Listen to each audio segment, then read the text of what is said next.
नमस्कार, एक बार फिर से स्वागत है डिजाइना विशेष में। बात कर रहे हैं बजट की। निर्मला सीतारमण ने आज अपना तीसरा बजट पेश किया है। बजट को लेकर लंबी चर्चा लगातार एक्सपर्ट्स के साथ, विशेषज्ञों के साथ हम करते रहे हैं। सुबह से हमने बजट की हर बारीक और हर बड़ी बात आप तक पहुंचाई है, आपको बताई है। और अब मेरे साथ मौजूद हैं देश के बहुत ही eminent scholar, researcher doctor Jayantilal Bhandari. लब्ध प्रतिष्ठित अर्थशास्त्री हैं। अनेक पत्र पत्रिकाओं में उनके लेख छपते हैं, उनकी टिप्पणियाँ छपती हैं और बजट की हर वो बारीकी से वो वाकिफ़ हैं जो अच्छे विशेषज्ञों को नहीं पता होती है। डॉक्टर भंडारी से हम जानना चाहेंगे एक गुणसूत्र के रूप में कि ये बजट हर आदमी के लिए, हर वर्ग के लिए कैसा है। एक विद्यार्थी के रूप में मैं अगर ये कहूँ कि आज हम एक क्लासरूम में ले चल रहे हैं आपको, भंडारी सर की क्लास में, जिसमें आप बजट की बारीकियों को जानेंगे, बजट के तत्वों को जानेंगे और जानेंगे कि ये बजट आपके खुद के लिए कैसा है। डॉक्टर भंडारी, आपका स्वागत है। जैसा कि मैंने कहा कि इस बजट पे हम सुबह से लगातार चर्चा कर रहे हैं। बहुत सारे एक्सपर्ट्स हमारे बीच में आए, टैक्स एक्सपर्ट्स आए, इकोनॉमिस्ट आए, उद्योगपति आए, व्यापारी आए। बजट की सबने अपने अपने स्तर पर व्याख्या की है, लेकिन ये चूंकि फाइनल राउंड है आपके साथ, तो मैं चाहूँगा कि एक टीचर के नाते आप इस बजट के बारे में लोगों को बताएं। तो सबसे पहले तो सर मैं अपने तमाम विद्यार्थियों की तरफ से ये जानना चाहता हूँ कि इस बजट को आप किस तरह से देखते हैं। आप एक समग्र एट द ग्लांस अगर आप इसका आकलन करना चाहें तो ये बजट कैसा है? यकीनन वित्त वर्ष 2021-22 के बजट की तरफ देश के करोड़ों लोगों की निगाहें लगी हुई थी। ये निगाहें इसलिए लगी हुई थी क्योंकि कोविड-19 की अप्रत्याशित आर्थिक, सामाजिक और पारिवारिक चुनौतियों के बीच में सभी वर्ग इससे उम्मीद कर रहे थे, क्योंकि कोविड-19 से सभी लोग बुरी तरह प्रभावित हुए हैं। ये उम्मीदें जहाँ किसानों की है, जहाँ गरीबों की है, जहाँ विद्यार्थियों की है, मध्यम वर्ग की है, युवा वर्ग की है, महिलाओं की है और वरिष्ठ नागरिकों की, सब वर्ग समाज के कहीं न कहीं इस बजट से उम्मीद कर रहे थे, क्योंकि कोविड-19 ने सभी को प्रभावित किया है। और हम जब बजट की तस्वीर को देखते हैं तो एक बात बिल्कुल साफ साफ उभर के दिखाई आ रही है कि वित्त मंत्री ने अपने वादे के अनुरूप, बिल्कुल पूरे वादे के अनुरूप खुली मुट्ठी से विभिन्न वर्गों को सौगातें दी हैं और इन सौगातों से विभिन्न वर्ग की मुस्कुराहट बनी है। लेकिन एक वर्ग जो छोटे आय करदाता के रूप में है, जो मध्यम वर्ग के रूप में है, उसे इस बजट से उतनी राहत नहीं मिली है जितनी उम्मीद की जा रही थी। तो कुल मिला के यदि सरसरी निगाह से देखें तो विभिन्न वर्गों के लिए और उद्योग कारोबार के विभिन्न सेक्टरों के लिए इस बजट के अंदर अलग अलग व्यवस्थाएं हैं, जिससे इकोनॉमी में एक नई मुस्कुराहट आ सकती है।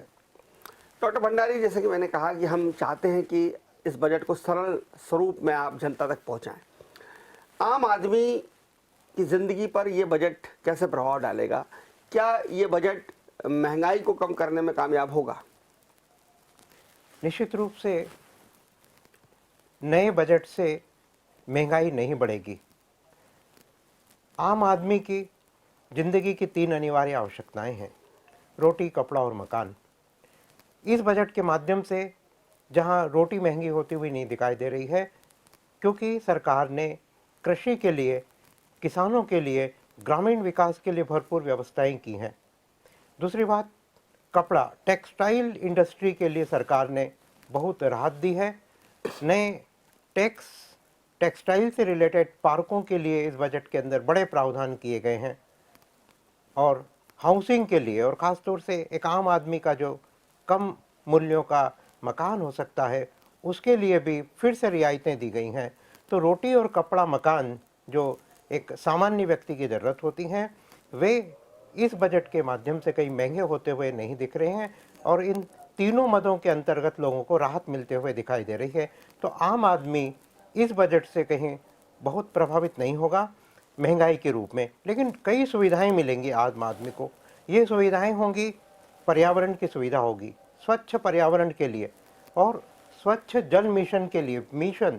जल मिशन आम आदमी के घरों तक पहुँचे, उसके लिए इसके अंदर बड़ी व्यवस्थाएं की गई हैं और इसके माध्यम से सोलर एनर्जी के रूप में भी बड़ी व्यवस्थाएं की गई हैं। तो ये कुछ ऐसी मदें हैं जिनसे आम आदमी को लाभ होगा और कहीं इनसे महंगाई नहीं बढ़ेगी। सर, महंगाई नहीं बढ़ेगी, लेकिन जो महंगाई आज की तारीख में है वो भी थोक मूल्य सूचकांक काफ़ी ऊपर है, फुटकर महंगाई भी हम महसूस कर रहे हैं, तेल के दाम बढ़ रहे हैं, शक्कर के दाम बढ़े हैं, दालों के दाम बढ़े हैं, डीजल पेट्रोल महंगा हो रहा है और कृषि शेष लगने वाला है। तो महंगाई कम हो पाएगी क्या? महंगाई बढ़ेगी तो नहीं, लेकिन कम हो पाएगी क्या? निश्चित रूप से महंगाई नहीं बढ़ेगी, लेकिन जिस तरह से इंडस्ट्री को, जिस तरह से बिजनेस को और सर्विस सेक्टर को इस बजट के अंदर प्रावधान किए गए हैं, तो जब इंडस्ट्री और बिजनेस बढ़ेगा तो उसके कारण फिर महंगाई कम हो सकती है। लेकिन अभी कुछ दिनों के बाद में या बजट लागू होने के सीधे बाद में हम सोचें कि एकदम इस बजट के कारण महंगाई कम हो जाए, तो वैसा नहीं होगा, लेकिन महंगाई नहीं बढ़ेगी। सर, किसान की बात करूं मैं आपसे। किसान इस वक्त बहुत बड़ा मुद्दा बना हुआ है। किसान 2 महीने से आंदोलन कर रहे हैं और किसानी, खेती किसानी को लेकर बहुत बातें होती है। कहा जाता है कि किसान का जो लाभ का धंधा नहीं है खेती, मोदी जी लाभ का धंधा बनाना चाहते हैं। तो ये बजट किसानों को कितना क्या दे रहा है? प्रतीक जी, नए बजट में सबसे पहली प्राथमिकता किसान और ग्रामीण विकास है। कितनी बड़ी प्राथमिकता है, हम इसकी कल्पना करें कि किसानों को सॉफ्ट लोन, आसान ऋण के लिए 16.5 लाख करोड़ रुपए रखे गए हैं, ताकि किसानों को वित्तीय कठिनाई न हो, सरलता से ऋण उपलब्ध हो, बिल्कुल कम ब्याज दर के ऊपर ऋण उपलब्ध हो और वे अपनी ज़रूरतों की पूर्ति कर सके। दूसरी बात, किसानों के लिए ये बड़ी महत्वपूर्ण बात बजट में कही गई है कि जो उनकी फसल है, फसल की जो लागत है, फसल लागत के 1.5 गुना तक न्यूनतम समर्थन मूल्य निर्धारित किया जाएगा। तो इससे निश्चित रूप से किसान लाभान्वित होंगे और मनरेगा के लिए इस बजट के अंदर व्यवस्थाएं बढ़ाई गई हैं। ग्रामीण क्षेत्र में ग्रामीण विकास के लिए इंफ्रास्ट्रक्चर डेवलपमेंट फंड की बात इस बजट के अंदर कही गई है। तो इनसे निश्चित रूप से हमारा किसान भी लाभान्वित होगा और ग्रामीण विकास होगा। तो एक जो मुश्किल ग्रामीण विकास के लिए कही जाती है, ग्रामीण विकास की जो कठिनाइयाँ बताई जाती हैं, मैं सोचता हूँ कि ऐसी कठिनाइयों में ये बजट एक राहत के रूप में सामने आएगा। उद्योग जगत की बात करता हूं मैं आपसे। छोटे उद्योग जगत को 2 हिस्सों में आप समझना चाहूँगा। पहले तो जो बड़े कारोबारी हैं, बड़े उद्योगपति हैं, उनको ये बजट उनके लिए कैसा है? और उसके बाद मैं आपसे बात करना चाहूँगा सूक्ष्म, लघु और मध्यम वर्गीय उद्योगों की, जो छोटी छोटी इंडस्ट्रीज़ हैं, कॉटेज इंडस्ट्रीज़ हैं, स्मॉल इंडस्ट्रीज़ हैं, उनके लिए बजट कैसा है? निसंदेह उद्योगों के लिए, चाहे बड़े उद्योग हों चाहे छोटे उद्योग हों, ये नया बजट बड़ी सौगातें लेके आया है। हम पहले देखें कि छोटे उद्योग, एमएसएमई, नए बजट में एमएसएमई की, छोटे, सूक्ष्म और मध्यम उद्योगों की परिभाषा बदल दी गई है। और ये जो बड़ा परिवर्तन किया गया है, इससे छोटे उद्योग लाभान्वित होंगे, वे वित्तीय दृष्टिकोण से भी लाभान्वित होंगे और वे विपणन सुविधाओं के दृष्टिकोण से भी लाभान्वित होंगे। तो छोटे उद्योग के लिए बड़ी राहत है। और छोटे उद्योगों का जो बजट है वो लगभग दुगना कर दिया गया है। यदि हम पिछले साल के बजट को देखें और इस साल के बजट को देखें, तो इस साल एमएसएमई, सूक्ष्म, लघु और मध्यम उद्योगों के लिए 15,700 करोड़ रुपए का बजट आवंटित किया गया है। ये लगभग पिछले बजट से दुगना है। तो छोटे उद्योगों की बड़ी मुश्किलें हुई हैं, कोविड-19 के बीच में रोजगार गए हैं, उनके लाभ के अवसर गए हैं। तो उनकी मुश्किलों को दूर करने के लिए ये नए महत्वपूर्ण प्रावधान हैं। जहाँ तक आपने कहा कि बड़े उद्योगों के लिए, तो हम बड़े उद्योगों की तरफ देखते हैं तो सबसे पहले हमें मैन्युफैक्चरिंग सेक्टर दिखाई देता है। मैन्युफैक्चरिंग सेक्टर में ये बजट बड़ी सौगातें लेके आया है।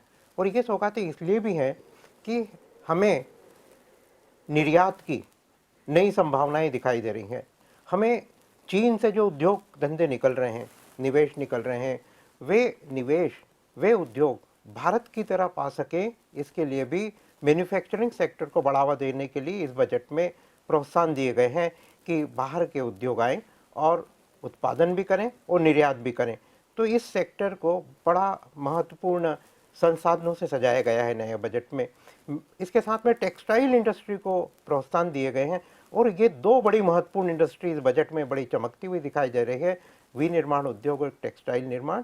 तो उससे रोजगार के अवसर बढ़ाए जाएंगे। बजट में ये बार बार कहा गया है कि एम्प्लॉयमेंट जो जनरेट होगा वो मैन्युफैक्चरिंग सेक्टर से और टेक्सटाइल सेक्टर से बड़ी संख्या में रोजगार के अवसर निर्मित होंगे, क्योंकि सरकार कोई नई रोजगार योजना नहीं लेके आई है, कोई सीधी सीधी रोजगार योजना नहीं है। तो इन दोनों सेक्टरों के माध्यम से यह कोशिश की गई है कि रोजगार भी बढ़े और ये सेक्टर देश की कमाई के नए साधन भी बने। बेरोजगारी की बात आपने करी दी, लेकिन मैं फिर भी जानना चाहूँगा कि युवा वर्ग जो इस देश की बड़ी तादाद में है, आज 35 से 40% जनसंख्या इस देश की युवा है, कॉलेजों में पढ़ रही है, बाहर आकर रोजगार ढूंढना चाहती है, काम ढूंढना चाहती है। कोविड ने रोजगार पर बहुत बुरा असर डाला है, बेरोजगारी की संख्या बहुत तादाद में बढ़ी है। दशक की या बल्कि हम कहेंगे सदी की सबसे ज़्यादा बेरोजगारी की दर इस वक्त है।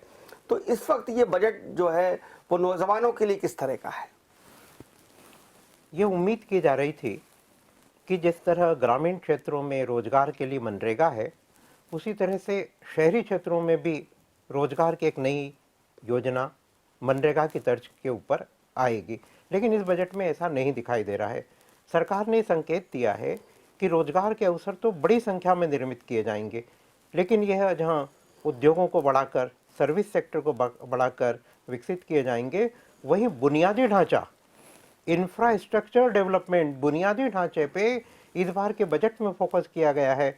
और ये माना गया है कि बुनियादी ढांचा जैसे जैसे आगे बढ़ेगा तो रोजगार बढ़ेंगे। जहाँ तक रोजगार की बात है, नए बजट में स्किल्स डेवलपमेंट, कौशल विकास के लिए पिछले बजट की तुलना में दुगना धन आवंटित किया गया है, क्योंकि जो नया समय है वो नई शिक्षा प्रणाली का है। सरकार नई शिक्षा प्रणाली लागू करने जा रही है, उससे जो नई पीढ़ी तैयार होगी उसकी मुट्ठियों में अधिक रोजगार आ सकेंगे। इसके लिए डिजिटल इकोनॉमी को भी जहां प्रोत्साहन दिया जा रहा है, वहां डिजिटल एजुकेशन के लिए बड़ा फोकस किया गया है इस बजट के अंदर, क्योंकि डिजिटल एजुकेशन ही वो बुनियाद होगी जिससे नई पीढ़ी की मुट्ठियों के अंदर रोजगार आ सकेंगे। ये रोजगार देश के में होंगे और ये रोजगार दुनिया में भी मिल सकेंगे। तो इस तरह से अप्रत्यक्ष रूप से डिजिटल एजुकेशन के माध्यम से, इंफ्रास्ट्रक्चर के माध्यम से और मैन्युफैक्चरिंग और टेक्सटाइल जैसे उद्योगों को प्रोत्साहन देके रोजगार बढ़ाने के प्रयास किए गए हैं। सर, अगर मैं बात करूं इंफ्रास्ट्रक्चर की, बुनियादी अधोसंरचना की, तो आपने कहा कि आम आदमी की ज़रूरत है रोटी, कपड़ा और मकान, लेकिन आम आदमी की ज़रूरत है अच्छी सड़कें, अच्छा स्वास्थ्य, अच्छी शिक्षा और वो बुनियादी ढांचा, सड़क, पानी, बिजली, जो उसके जीवन को सरल बनाता है, सुखमय बनाता है, सुविधा युक्त बनाता है। क्या सड़क, पानी, बिजली, अस्पताल और स्कूल, इस पर इस सरकार का फोकस किस तरह से है? ये बजट सड़क, पानी, बिजली, अस्पताल और स्कूल, इसके बारे में क्या सोचता है?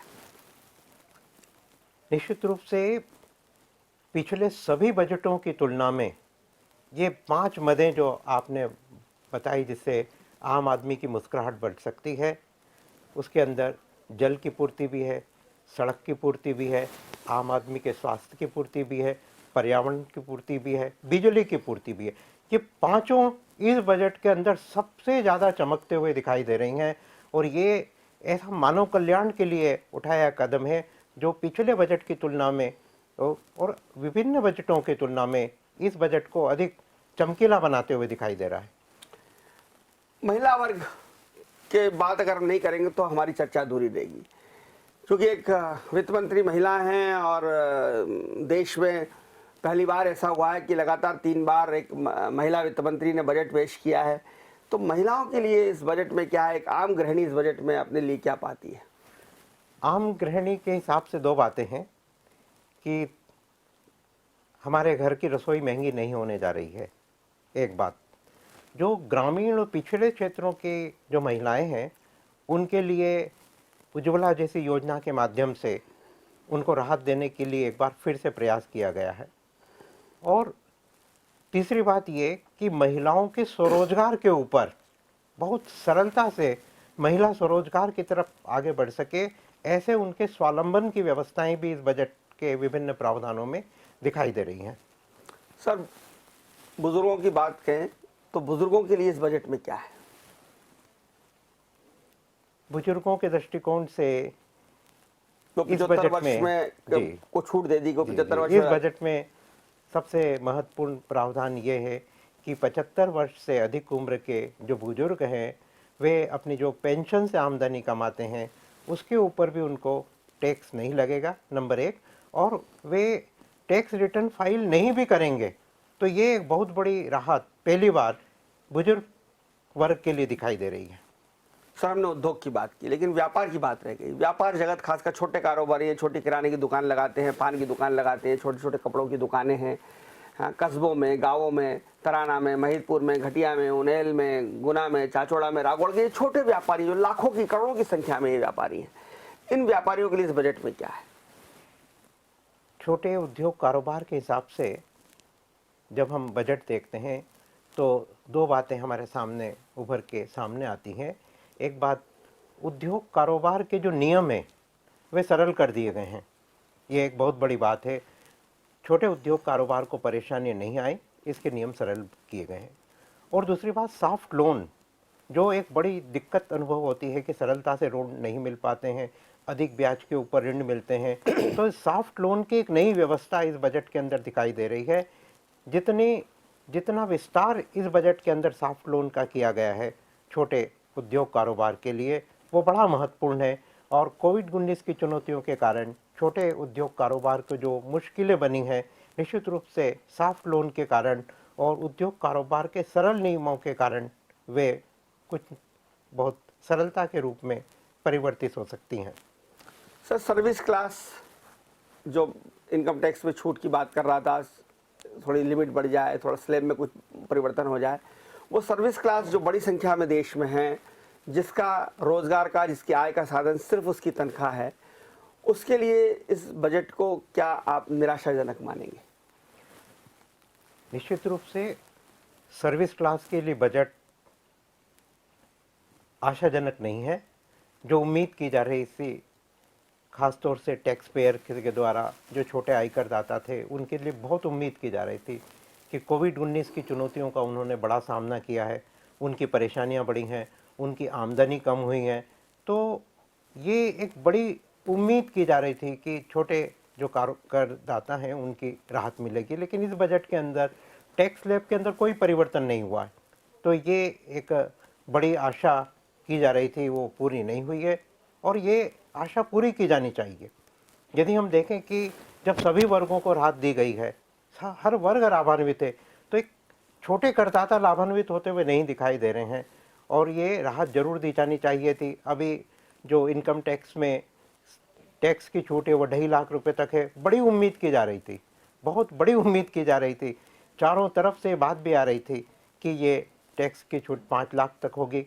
अभी जिस तरह से बचत से संबंधित जो टैक्स छूट के प्रावधान है उनके अंतर्गत 1.5 लाख रुपए तक की बचत की विभिन्न योजनाओं के अंदर छूट प्राप्त होती है। उम्मीद की जा रही थी कि ये छूट बढ़ेगी, 1.5 लाख रुपए से 2.5 लाख रुपए होगी, लेकिन ये भी नहीं हुई है। प्रीमियम से संबंधित जो धारा 80D के अंतर्गत छूट होती है उसकी भी उम्मीद की जा रही थी वो बढ़ेगी, क्योंकि वो बढ़ना इसलिए भी ज़रूरी दिखाई दे रहा था कि अभी बीमे की ज़रूरत बढ़ गई है। इस समय इंश्योरेंस की ज़रूरत और ख़ास तौर से स्वास्थ्य बीमे की ज़रूरत बहुत तेज़ी से बढ़ी है, तो ये उम्मीद की जा रही थी। ये बात अलग है कि सरकार ने इंश्योरेंस सेक्टर के लिए FDI को बड़ी मंजूरी दी है, जो अभी 49% FDI के लिए स्वीकृति है, वो 74% तक बढ़ गई है। एक बहुत बड़ा है, इससे बीमा क्षेत्र बढ़ेगा, लोगों को लाभ होगा। लेकिन इनकम टैक्स के अंतर्गत जिस तरह की छूट छोटे आयकरदाताओं को दी जानी थी वह नहीं दी गई है। डॉक्टर भंडारी, अगर इस मोदी जी ने एक नई परंपरा शुरू कर दी है कि अब केंद्रीय बजट के साथ ही रेल बजट आने लगा है, रेलवे के लिए 1,10,00,000 और पैसे रखे गए हैं, 110 करोड़, आप किस तरह से इसको देखते हैं? क्या रेलवे की परियोजनाओं और रेलवे के लिए आपकी क्या राय है? निश्चित रूप से रेलवे से संबंधित जो प्रावधान बजट में किए गए हैं वो पिछले वर्ष की तुलना में अधिक हैं। रेलवे में आम आदमी की सुविधा बढ़े, आम रेल यात्री की सुविधा बढ़े, इसके भी प्रावधान किए गए हैं और नई रेल में नए युग के अनुरूप दिखाई दे सकें, आधुनिकतम रूप में दिखाई दे सके, इसके लिए भी प्रावधान किए गए हैं। तो ये रेल बजट भी कहीं न कहीं रेल यात्रियों को लाभ देते हुए दिखाई देगा। लेकिन जितनी ज़रूरत हमें रेल बजट से अनुभव की जा रही थी, वैसे ही बजट अभी इस आम बजट के तहत जो रेल बजट शामिल है उससे पूरी होते हुए नहीं दिखाई दे रही है। स्वदेशी उद्योगों को बढ़ावा देने के लिए ये बजट कैसा है? स्वदेशी उद्योगों को बढ़ावा देने के लिए ये एक बहुत आधार बजट कहा जा सकता है। वोकल फॉर लोकल जो एक बड़ा नारा गूंज रहा है, मोदी जी का नारा है, वोकल फॉर लोकल के लिए ये प्रयास किया गया है कि जो चीज़ें हमारे देश में बन सकती है उन चीज़ों के ऊपर आयात शुल्क बढ़ा दिया गया है। जो खिलौने हमारे देश में बन सकते हैं वे खिलौने अब आयात शुल्क अधिक हो जाने के कारण देश में ही बढ़ते हुए दिखाई देंगे, क्योंकि देश में सबसे अधिक खिलौने जो आ रहे हैं वो चाइना से आ रहे हैं। देश में प्रयास किया जा रहा है कि स्वदेशी खिलौना उद्योग आगे बढ़े और उसके लिए इस बजट में खिलौनों के ऊपर, इलेक्ट्रॉनिक सामानों के ऊपर और ऐसी चीज़ें जो हमारे देश में बन सकती है, स्वदेशी वस्तुओं के रूप में दिखाई दे सकती है, उनके लिए इसमें आयात शुल्क बढ़ाए गए हैं। तो निश्चित रूप से स्वदेशी उद्योगों को इससे प्रोत्साहन मिलना है। हम उम्मीद करते हैं कि इससे विदेशी कपड़े महंगे होंगे, विदेशी सामान महंगा होगा। निश्चित रूप से महंगा होगा और आत्मनिर्भर भारत अभियान के तहत ये एक लक्ष्य भी रखा गया है। और हम ये देखें कि पिछले साल आत्मनिर्भर भारत अभियान के तहत जितने प्रावधान किए गए, करीब 29 लाख करोड़ रुपए के प्रावधान हुए थे, उनसे आत्मनिर्भर भारत अभियान के तहत स्वदेशी उद्योग आगे बढ़े हैं। सर, रक्षा बजट की बात करना भी बहुत ज़रूरी है, खासतौर पे जब चीन से हम सीमा पे बिल्कुल आमने सामने खड़े हैं, गलवान में और दूसरी जगह पे आज भी हमारे उनके बीच में भिड़ंत होती रहती है। पाकिस्तान उस कुत्ते की उस पूंछ की तरह है जो कभी भी सीधी नहीं हो सकती है। श्रीलंका और नेपाल से भी हमारे संबंध लगातार धीरे धीरे खराब होते जा रहे हैं। नेपाल चीन के कब्जे में आ गया है, तो सीमाएं हमारी बहुत सुरक्षित नहीं हैं और सीमाओं की सुरक्षा भी बहुत ज़रूरी है। तो रक्षा बजट को लेकर आप क्या व्याख्या करेंगे? बजट प्रस्तुत होने के बाद में रक्षा मंत्री राजनाथ सिंह जी का पहला वाक्य यही था कि रक्षा ज़रूरतों के हिसाब से नए बजट के अंदर बहुत अधिक प्रशंसनीय प्रावधान किए गए हैं। निश्चित रूप से रक्षा बजट बढ़ाना देश की ज़रूरत है। जहां चीन और पाकिस्तान हमारे सामने है, वहीं हमें अन्य रक्षा ज़रूरतों की पूर्ति करना है। और ये बजट इसलिए भी और महत्वपूर्ण हो गया है, रक्षा बजट के लिए अधिक प्रावधान इसके अंतर्गत, क्योंकि हम कई रक्षा उत्पादों को देश में तैयार कर रहे हैं। रक्षा क्षेत्र के कई उत्पाद देश में तैयार किए जा रहे हैं, उसके लिए भी रक्षा क्षेत्र का ये बजट बढ़ाया जाना बहुत ज़रूरी था और जो बढ़ता हुआ दिखाई दिया है। सर, वित्त मंत्री जी ने कहा है कि 4 रुपये लीटर डीजल पर और 2.5 रुपये लीटर पेट्रोल पर कृषि सेस लगेगा। तो क्या ये कृषि सेस का भार मेरी जेब पर पड़ेगा, आम आदमी की जेब पर पड़ेगा?